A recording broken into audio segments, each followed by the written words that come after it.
the knight in shining armour is the most enduring and evocative image of the medieval period.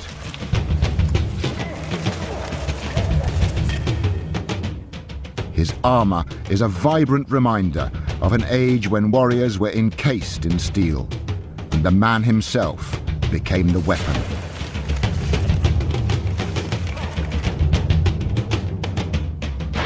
At the height of its evolution, armour reached a peak of artistic achievement, a unique sculptural medium that made the knight look splendid, intimidating, invulnerable. It was a triumph of technological achievement, and its development was inextricably linked to that of other weapons of war. Throughout history, armour and weapons have competed in an arms race. One designed to protect the warrior from attack,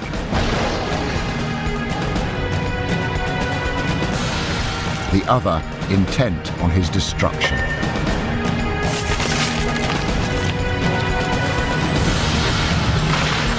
At no time in medieval history was this contest more fierce than on the bloody battlefields of the 100 Years' War.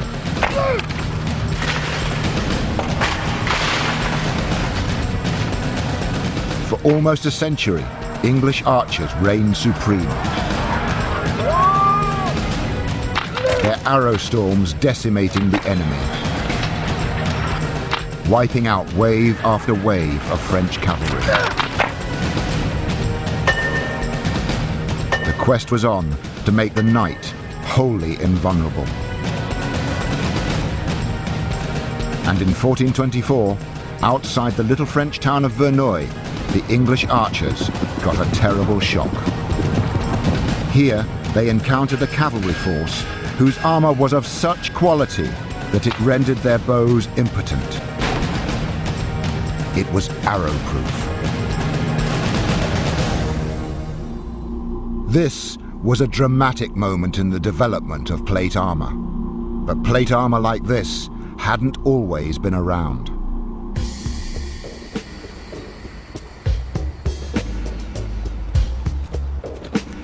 For almost 2,000 years, warriors had protected themselves with armours made from small iron rings.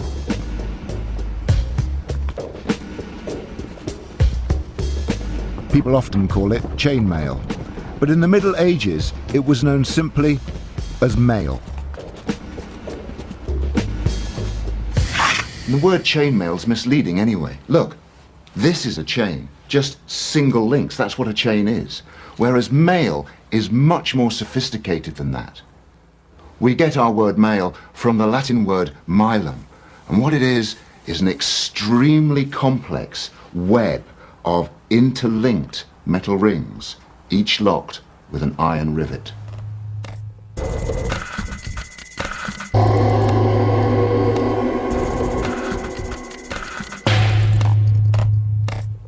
The Bayeux tapestry shows mail as the universal armour for warriors on both sides.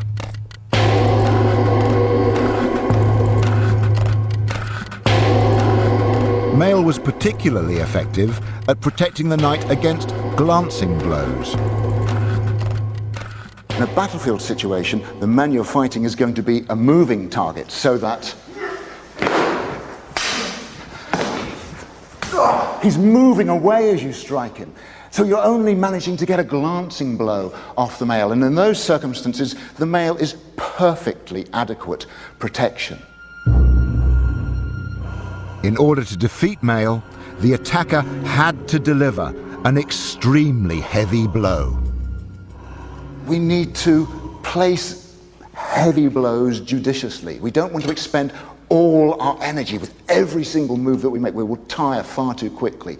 So for instance, if I strike at my cello and he moves away, then I've wasted a lot of energy there. I've missed him, I've become vulnerable. I need to make sure that my heavy blows can have effect, so that if he comes at me, then now I can get it, because I disabled him for a moment. This is the blow that counts, and I can crack that down onto his back with full force. Whether the male fails or not is not the central question. Here, putting a full body whack into him there, the shock is going to transmit through to the body, and I'm going to disable his fighting capacity. Male was relatively lightweight and flexible, an ideal defense for a mobile knight.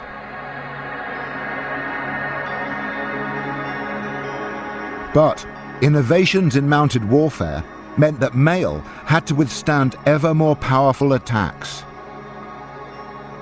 Most armies had similar types of armour, their defences effectively balancing each other out. But as weapons and tactics constantly developed, so too armour had to adapt in an arms race that was to change the face of war.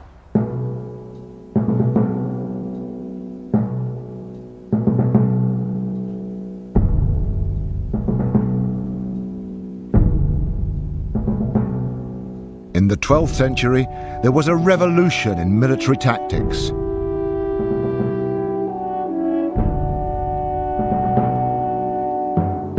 Cavalry were equipped with weapons capable of punching through mail.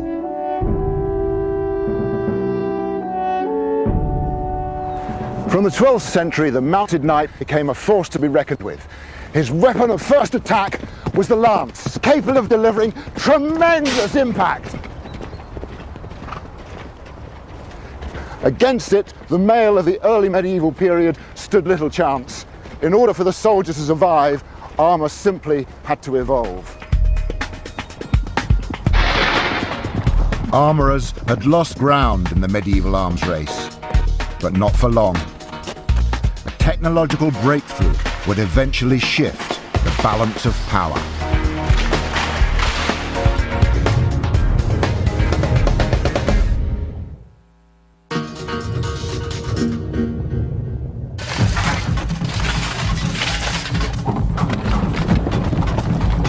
There is a popular image of the medieval knight in shining armour. But most medieval armours we see today are actually from the twilight of the period, the late 15th century. Early medieval armour is exceptionally rare and quite different to this. And without the surviving examples, we have to search for hidden clues.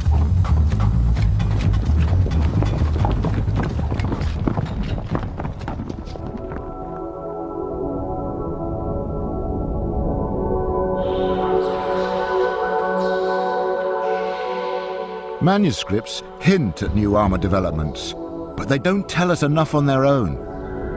Fortunately, our medieval forebears also left us an astonishingly accurate image of their world, carved in stone. One of the most important pieces of evidence that we have for the development of early armour after the age of mail is this chap here. He dates from about 1230 and he lies in Pershaw Abbey in Worcestershire. Now, as you can see, he is largely covered with mail. But here's the important clue. If you look here, under his cloth surcoat and over his mail, we can see at the side these straps. And they indicate that he's wearing a solid body defense. The details on this tomb effigy suggest that the knight is wearing what was called a coat of plates. Now, no coat of plates has ever been found archaeologically in England, although some have been found in Scandinavia, so we've got an idea what they may have looked like. And they looked something like this. They're covered with a fabric covering which anchors the plates together. And it's an assembly of 6 plates giving maximum protection against the new impact warfare.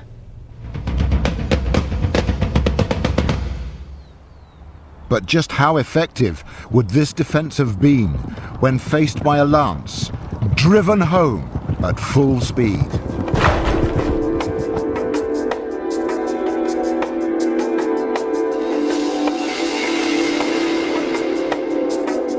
At the Royal Military College of Science in Shrivenham, researchers used the latest equipment to replicate and record the effect of weapons against armour.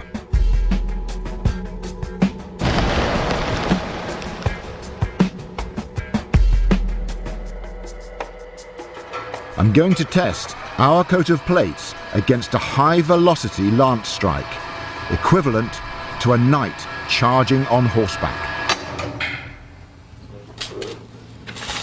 The armour is backed by a layer of mail and a padded cotton coat, known as an accaton, which gives additional protection and shock absorption.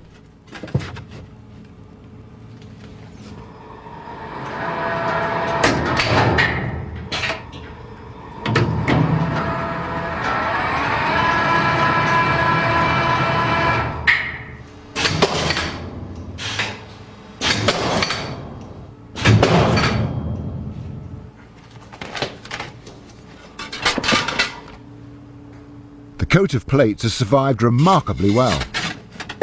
Only the highest velocity strikes have penetrated the steel. But all of those penetrations are non-life-threatening. Underneath here is the mail, that hasn't been damaged at all. Underneath there is the accaton. So impact is being delivered, but this armour is proof against it.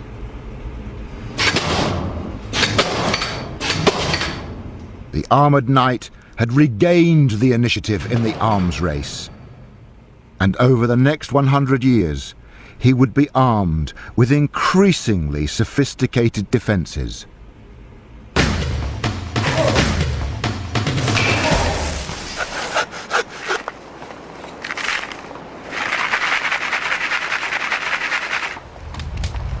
The challenge was to cover more and more of the body in steel plates. The problem was that early processes of iron production only yielded small blocks, which in turn were hammered into small plates. The great breakthrough came in the 14th century. They mastered the technique of temperature control, which had been an inherent problem in the running of larger furnaces. Now, larger furnaces meant larger plates. This was a seismic change that led to a unique European achievement, an exoskeleton of full plate armour.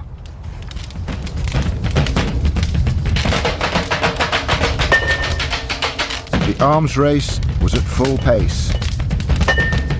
Now, craftsmen in the armour-producing heartlands of Augsburg and Milan began supplying Western Europe with vastly improved defences. The large plates of steel could be fashioned into elaborate shapes.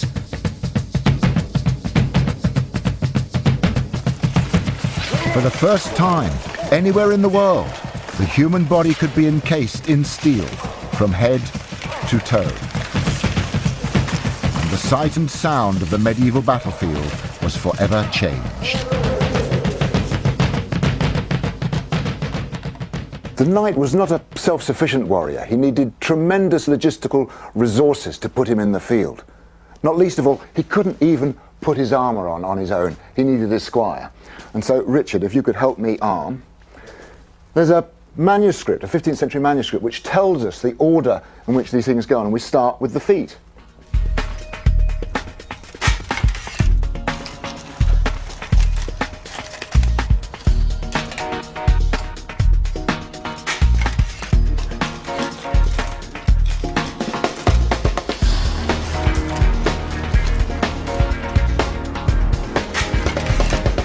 There were various styles of armour. This is a copy of one from about 1480, the late medieval period, and it's German Gothic. And you can see how it sort of echoes Gothic arches in churches with these glorious fluted lines here. If you pop that on my back. The other main style of armour was Italian, and this was much less fussy, much plainer, with smooth surfaces, nonetheless tremendously elegant. And it was really a fashion preference, a style preference, as to whether a knight went for the Gothic style or the Italian style.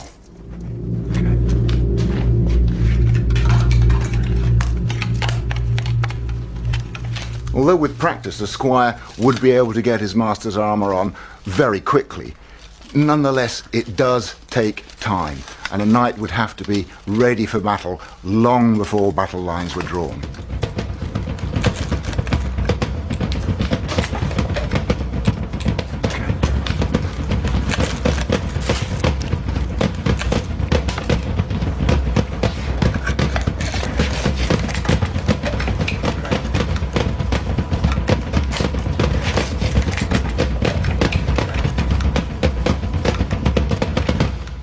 So now I'm fully armed.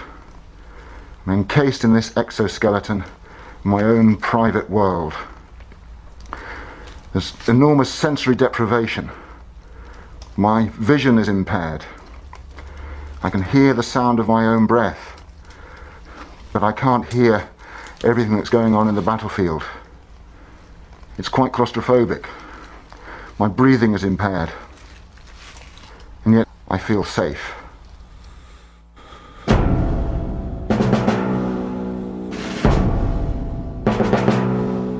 Plate armour was soon put to the test.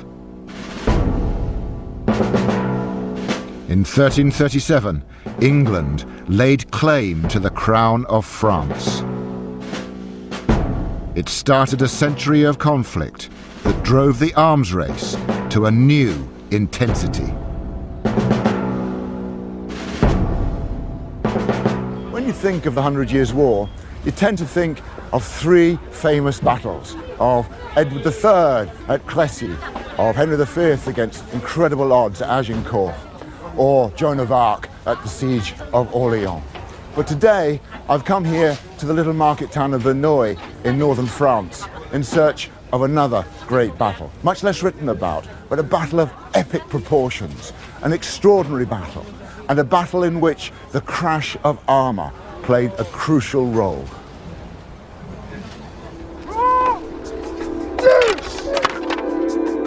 In the 100 Years' War, English military tactics relied heavily on one weapon: the longbow.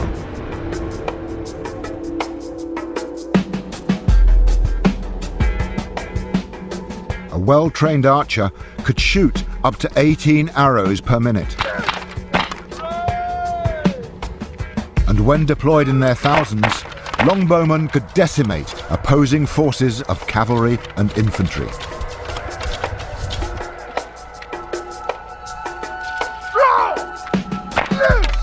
At short range, the impact of the bow was particularly lethal. Capable of piercing even plate armour, as the French knights had discovered to their cost on the fields of Crécy and Agincourt. But in 1422, the great warrior Henry V died, and his 9-month-old son became king. Henry V's younger brother, the war veteran John of Bedford, took charge of his possessions in France. What we're looking at here, Mike, are pieces of an Italian full plate armor dating from about 1440. One of the most important things to appreciate about a fine quality plate armor like this was that it was specially made for the individual. Mm-hmm. This was about fitting it to the individual's body down to the very millimeter. Bespoke tailoring. Absolutely. It's properly made and properly fitted. It doesn't impede the movement of the warrior. He has to fight the enemy. He can't be fighting his own equipment as well. This is the only surviving image of the Italian cavalry dispatched to Verneuil. It's from about 50 years after the battle, and so the artist has represented the armour of his own day. Even so, it's a stirring image of massed ranks of mounted knights, each in their custom-built armours. Perhaps the most essential piece of a knight's armour is his helmet. And at the Wallace Collection in central London, there is a very rare example from the best workshops of Milan. It's kept in the care of curator David Edge.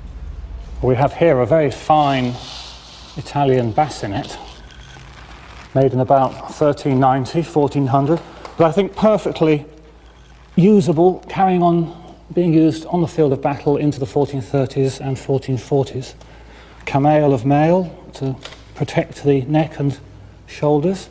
Which is exactly the sort that might have been used at Verneuil. Oh, yes. Because it's perfect for going into arrow storms. With this steep snout, arrows would glance off here. But it does give me limitations in vision. Again, it's added protection, but because the sights are brought forward, so there's no risk of an arrow, even if it jammed there, it wouldn't quite reach the eyeball. It does limit my vision. So if I was to put my hand here, I would perceive movement that far out. Great advantage of this, of course, is I can bring this up, I can breathe, I can get some oxygen in, quickly drop it down again, or I can make a quick scout of the battlefield to see where any dangers may be before I ride into them.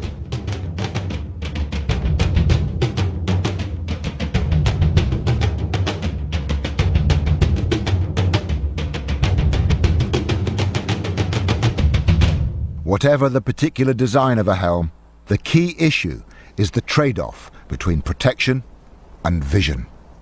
When walking into an arrow storm or against the couched lances of mounted knights, I would certainly keep my visor down, giving me maximum protection, even though I've got slightly limited vision.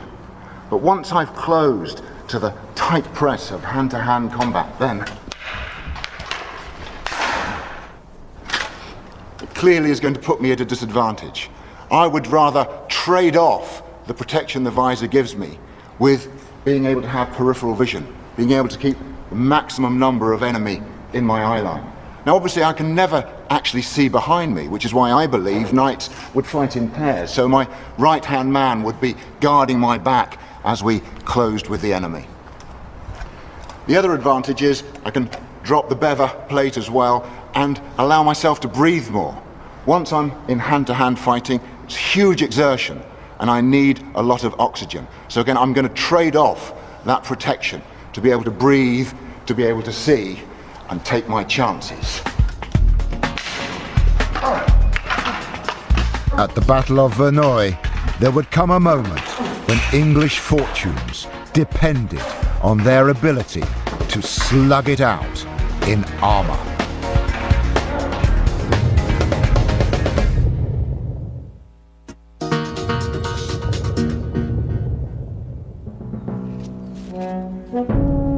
In the summer of 1424, a force of 8,000 English soldiers marched towards the town of Verneuil in preparation for battle.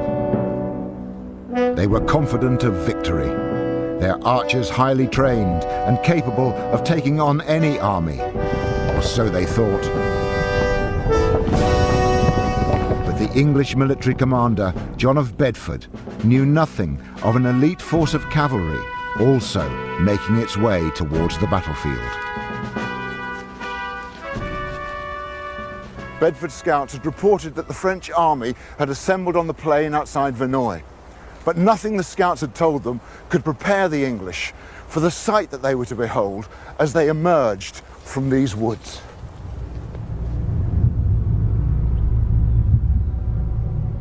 The French outnumbered their enemy 2-1. And in their vanguard was a massive force of Italian cavalry. Dr. Michael Jones is an historian and expert on the Battle of Verneuil. So Mike, here we are, pretty much where the English would have come out of these woods on the English lines. What would they have seen out there? A quite terrifying sight. Some 2,000 massed cavalry drawn up in front of the main French position. And suddenly, the English soldiers would have realized what was going to happen next. This force was going to come straight at them. This was the ideal terrain for a cavalry charge.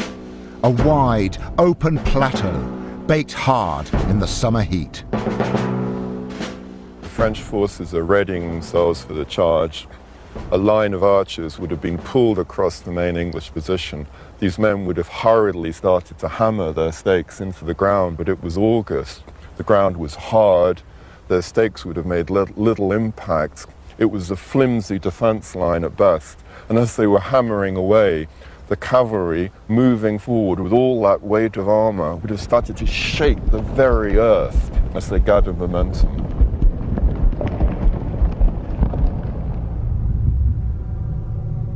The Italian cavalry prepared to ride into battle in tight formation.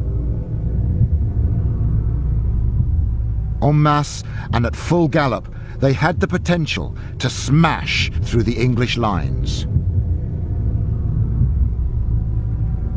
But to what extent did a knight's armour compromise his ability to ride and fight?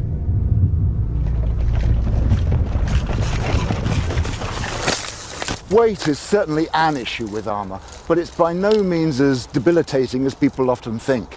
Armourers went to great pains to design armours that not only worked, but which minimised the load carried. The weight of the armour on the chest, it's thicker on the chest, it's thicker on the helm, where it's protecting vital organs. But the armour on the limbs, on the arms and legs is thinner, sacrificing that ultimate protection for mobility. There's a popular myth that a knight, when knocked from his horse, can't get up again.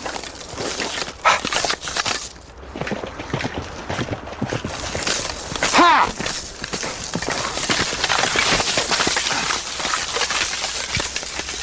But like many of the myths about armour, it's utter nonsense.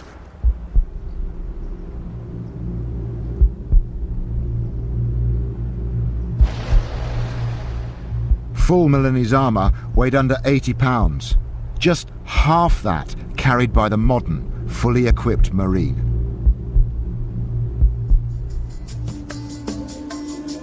The workshops of Milan led the world. Even on the breastplate and the helm, their armour was only 2 millimeters thick. But how could such a lightweight defence be produced without sacrificing strength? There was an invisible ingredient: hardness. In the early 15th century, Milanese armourers discovered a way to increase the toughness of armour. And master armourer Emrys is going to make a breastplate using their technique.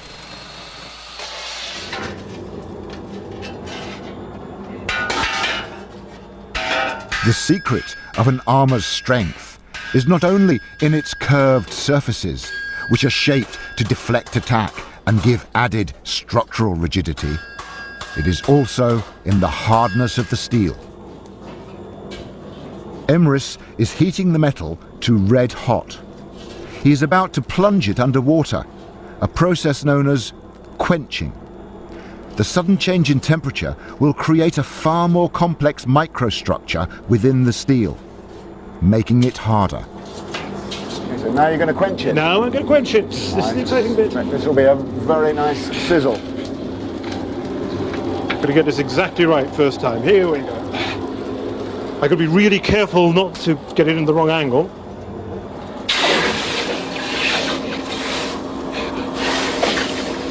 This cold plunge has transformed the properties of the steel.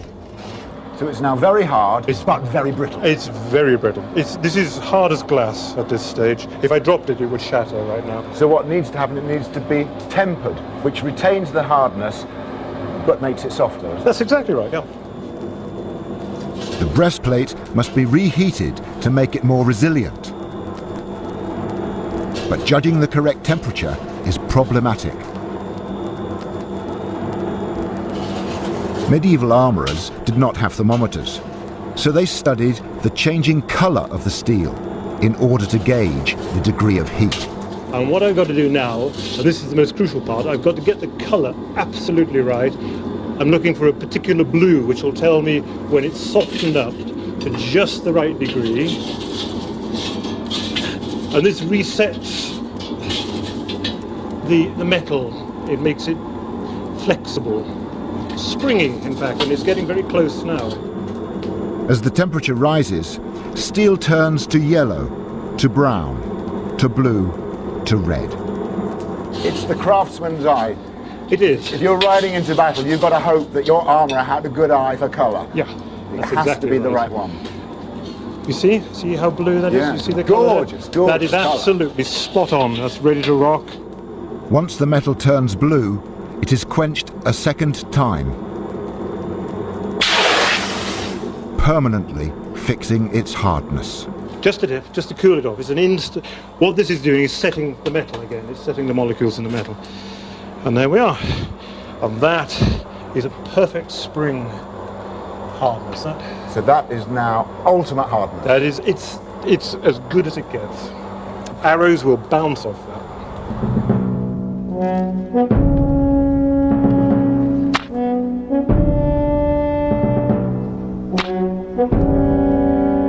At Verneuil, the Duke of Bedford deployed 2,000 archers to resist the impending cavalry charge.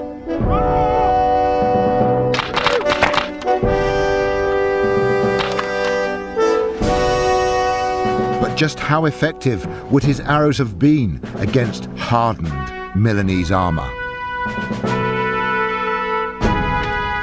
At the Royal Military College of Science, we put our breastplate to the test.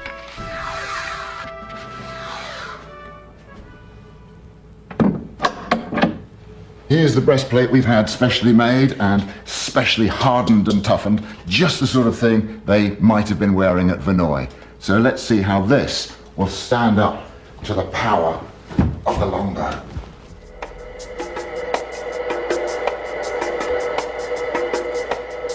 Three, two, one.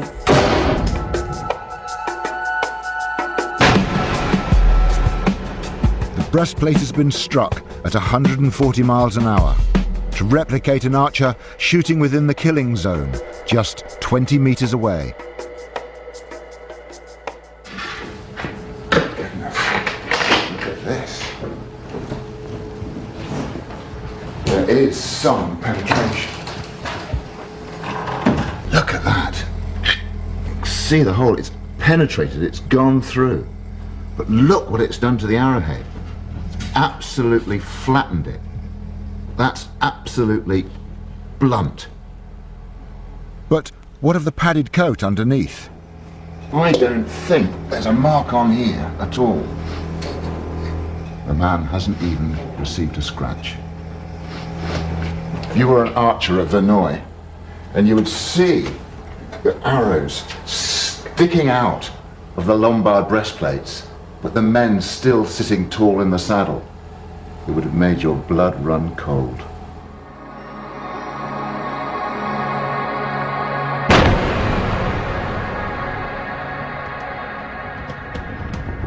At Verneuil, the 8,000 English were hugely outnumbered. And coming straight at them was a cavalry force of 2,000 arrow-proof knights. When the archer fire was so ineffective, arrows would have not only bounced off the armour of the cavalry, but bounced off the horse's armour as well, not breaking the momentum of the charge at all. And then crash, just knocking aside the line of archers, a bit like a wave, just blasting aside an old wooden jetty. And then the shock as the archers are trampled over, killed, dispersed, and then this force of cavalry moving on, gaining speed all the time, and does exactly the same thing to the main English position. Line upon line of English soldiers were annihilated in this medieval blitzkrieg. And at this moment, it looks like the game is up, the battle is lost. It's a catastrophic defeat for the English, and this is the rumour that now spreads in the surrounding countryside. The English army has been wiped out on the field at Verneuil. The Italian mercenaries tore through the English ranks and pillaged the baggage train. English forces were scattered, confused, and in total disarray. But the battle wasn't over yet. The French had victory in the bag, but the French had reckoned without John of Bedford. He was Henry V's younger brother, and he was regent of France, governing it for the infant King Henry VI of England. This was his land, his domain, and he would have victory here or die in the doing. He summoned his commanders, he gathered his men, and he told them, "Look, you're dead. Your baggage, your possessions mean nothing. All that matters now is your personal honor. All that matters now is your fame and glory. Follow me. I will lead you. We will win this day.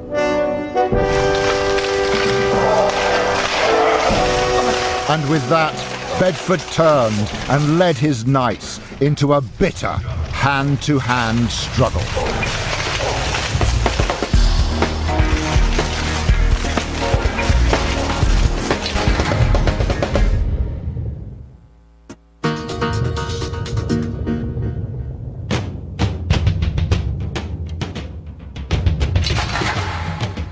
On the battlefield of Verneuil, the English archers had been defeated by the charge of heavily armoured, arrow-proof cavalry.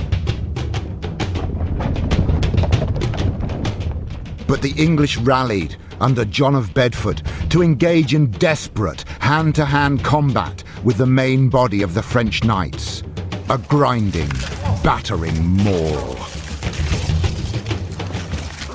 An eyewitness, Jean de Warrin, was in the front line. The blood of the dead spread upon the ground. The two armies fought with all their might, and no one could tell who was winning.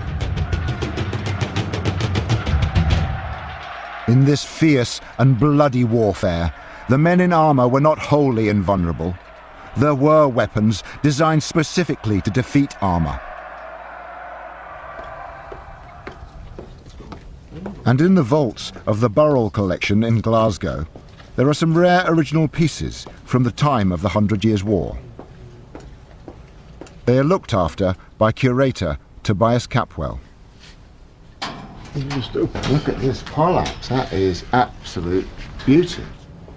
This is really one of the classic late medieval knightly weapons, and the late medieval part of it's quite important because these don't really appear until the development of full plate armor, and you can see that they're designed specifically to counter that sort of defense. You have the beak on one side for crushing or puncturing armor. You have a top spike which has a very stiff rectangular cross section, and a blade for more general purposes. But this is another type of 15th century concussion weapon.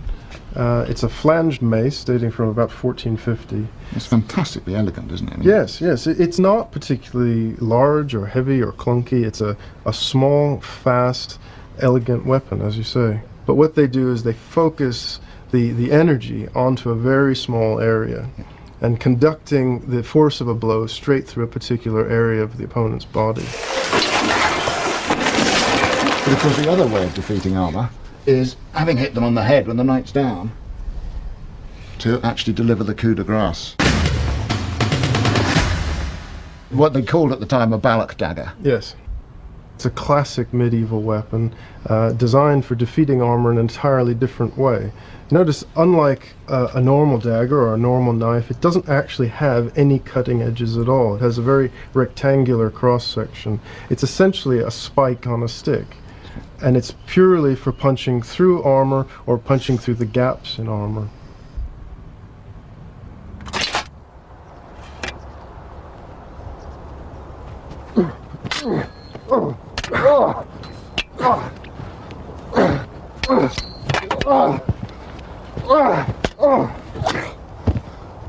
Whether or not an armour is actually penetrated by a weapon is not the only consideration. The body can still suffer immense injuries from what is known as blunt trauma. That is, the shock waves going through the armour to the body itself. It can cause hemorrhaging, it can cause fracture of bones, concussion, unconsciousness. We've set our breastplate up on this gelatin block. I am now going to hit it with the business end of a poleaxe, and we will be able to see the shock waves as they go through.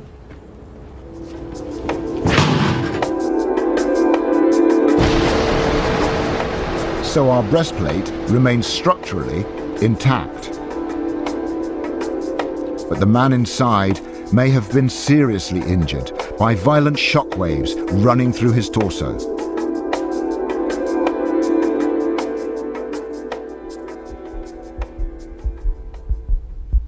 The poleaxe was a high-status weapon of choice for knights fighting on foot, and it was especially favoured by Bedford. So how did John of Bedford fight with his poleaxe? Well, we have a clue in a 15th century manuscript, Le Jeu de l'Hache. It's anonymously written, but it tells us in quite detail how this weapon should be used. One of the first things it tells us is a lot of the fighting is done with the queue of the weapon. That's the tail end of the weapon, which has a spike, not with the axe end. In fact, the manuscript tells us, take a number of jabs at the enemy's face and the feet to discomfort your enemy before you start. Another useful tactic that the manuscript recommends is to use your poleaxe as a lever. So Stuart, if you take a guard, come at me any way you like.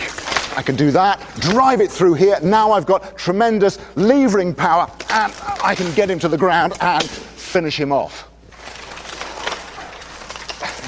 Other fight manuals also show the axe being held behind the back here. But the main advantage of this position is it's an invitation. If I'm like that, Stuart, does that suggest anything to you? Does it invite you to attack? Yeah, you look undefended and certainly more vulnerable to, from this strong guard position, to cut up to your armpit. Why don't you try that? I could step back out of the way, bring my axe down, disabling his arm, get in, hook him round the neck, bring him forward, and there's the killer blow as he falls. It really is a most robust and vigorous weapon, ideal for the determined grit with which John of Bedford went into battle that day. Bedford forced the French back towards Verneuil. And now they found themselves trapped, forced up against the steep defensive ditches surrounding the town. Here they were massacred. The bodies of heavily armoured men were rolled down these slopes, their bodies piling high as the slaughter continued, the dead and the half-dead. The bodies of the living were either drowned or crushed by the sheer weight of armour and men on top of them. No quarter was given. This was murder.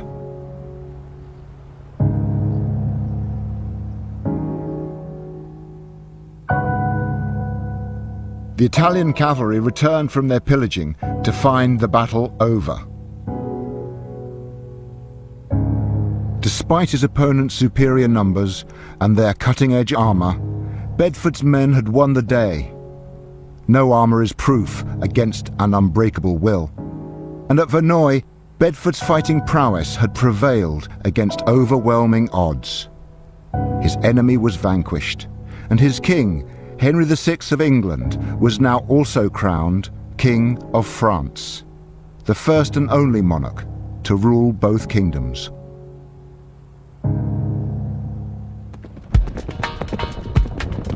Medieval weapons were a triumph of craftsmanship and ingenuity.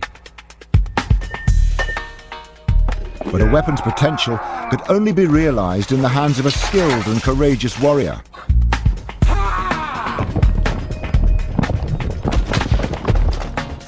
Mastering the art of arms took years of dedicated training. It was at the centre of a martial culture that dominated medieval Britain. A culture that carved out our history on the battlefield and paid for it with the lives of the archer, the knight, and the foot soldier.